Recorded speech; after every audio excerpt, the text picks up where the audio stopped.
Good morning, students. Today we are going to start lesson number 18, the British Raj and the First War of Independence. European trades. Several hundred years ago, the Arabs and the Europeans traded with India. कुछ साल पहले Arabs और Europeans India के साथ trade मतलब व्यापार करना उन्होंने शुरू किया. दे ट्रेडेड मेनली ओवर लैंड. उन्होंने भूमि के ऊपर व्यापार किया. India at that time was a very rich country famous for its spices, gold, pearls and silk. उस समय इंडिया एक रिच कंट्री थी जो कि फेमस थी अपने स्पाइसेस, मसाले, गोल्ड, पर्ल्स, मोती एंड सिल्क के लिए. The first European to find a sea route to India was the Portuguese Vasco da Gama. जो फर्स्ट यूरोपियन था जिसने इंडिया का सी रूट है जो है ना उसको फाइंड किया, उसका नाम था Vasco day gamma.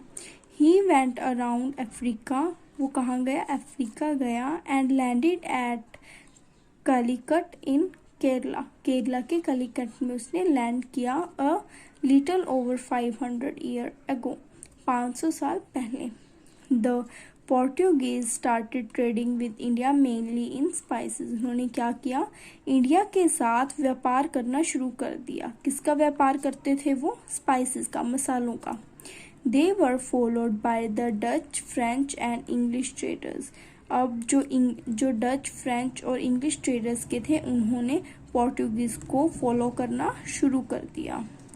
Soon they started fighting against each other to get a bigger share of the trade for themselves. अब उन्होंने एक दूसरे के साथ फाइट करना शुरू कर दिया ताकि उन्हें व्यापार के लिए बड़ा शेयर मिल सके, ठीक है, ज़्यादा सामान मिल सके उनको. Finally the British defeated the other. Finally last के अंदर क्या हुआ? जो ब्रिटिश थे उन्होंने दूसरों सबको हरा दिया. The British form the English east India company in year 1600. जो ब्रिटिश थे उन्होंने 1600 के अंदर ईस्ट इंडिया कंपनी है जो उसकी स्थापना की. They made trading centres in the western and eastern coasts. अब उन्होंने क्या किया? जो वेस्टर्न और ईस्टर्न कोस्ट थे वहाँ पे उन्होंने अपने ट्रेडिंग सेंटर मतलब अपने व्यापारिक केंद्र वे खोले. They bought mainly spices and textiles. वो इंडिया से क्या बाउट करते थे, क्या बोरो करते थे? स्पाइसेस, मसाले एंड टेक्सटाइल्स, कपड़े. For some time their main concern was only trading. कुछ समय तक जो उनका मेन कंसर्न था वो क्या था? व्यापार करना. वो सिर्फ व्यापार करने के लिए आए थे. British control. The wealth taken back to Britain by the traders of the East India Company was used to fund the Industrial Revolution in Britain. जो वेल्थ थी, जो भी रुपए ईस्ट इंडिया कंपनी द्वारा कमाए जाते थे, जो भी व्यापारी व्यापार करके इकट्ठा करते थे उसको वो ब्रिटेन भेज देते थे. किसके लिए? इंडस्ट्रियल रेवोल्यूशन के लिए. The British now needed a study supply of raw material for their factories. अब जो ब्रिटिश थे उनको रॉ मटेरियल, कच्चे माल की जरूरत थी अपनी फैक्ट्रीज के लिए.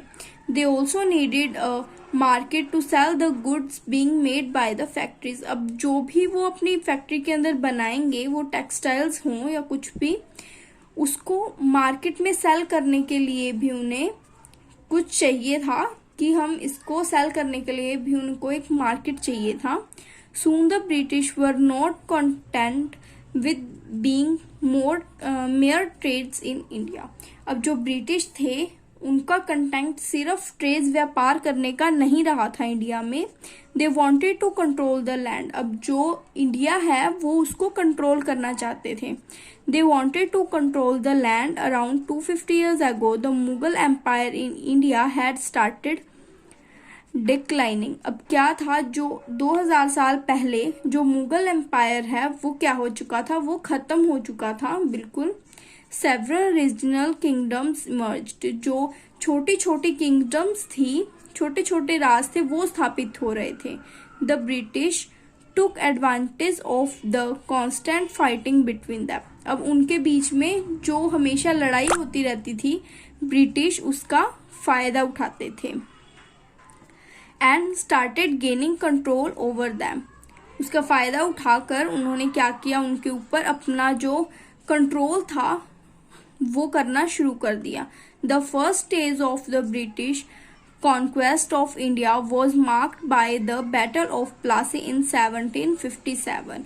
और जो ब्रिटिश थे उन्होंने अपने इंडिया के ऊपर हक जमाने का जो पहला कदम था, जो पहली स्टेज थी उसकी, वो क्या थी, बैटल ऑफ प्लासी, प्लासी की लड़ाई। ठीक है, प्लासी की लड़ाई से उन्होंने अपना जो कंट्रोल है वो इंडिया के ऊपर बनाना शुरू कर दिया। इन दिस बैटल, इस बैटल के अंदर the British defeated Sarajuddin Daula. अब क्या किया था, ब्रिटिश ने किसको डिफीट किया था, सराजुद्दीन को।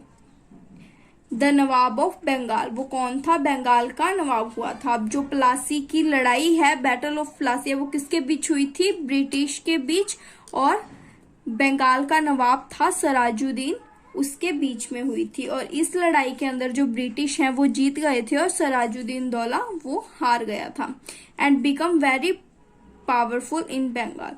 इस जीत के साथ जो ब्रिटिश थे वो बंगाल के अंदर काफी पावरफुल हो गए थे। Over the next 100 year they extended their control over most of India. अब उसके बाद उन्होंने 100 सालों तक अगले इंडिया के ऊपर अपना कंट्रोल है जो उसे और भी ज्यादा एक्सपेंड कर दिया, उसे और भी ज्यादा बढ़ावा दिया, उन्होंने अपने कंट्रोल को और ज्यादा बढ़ाया।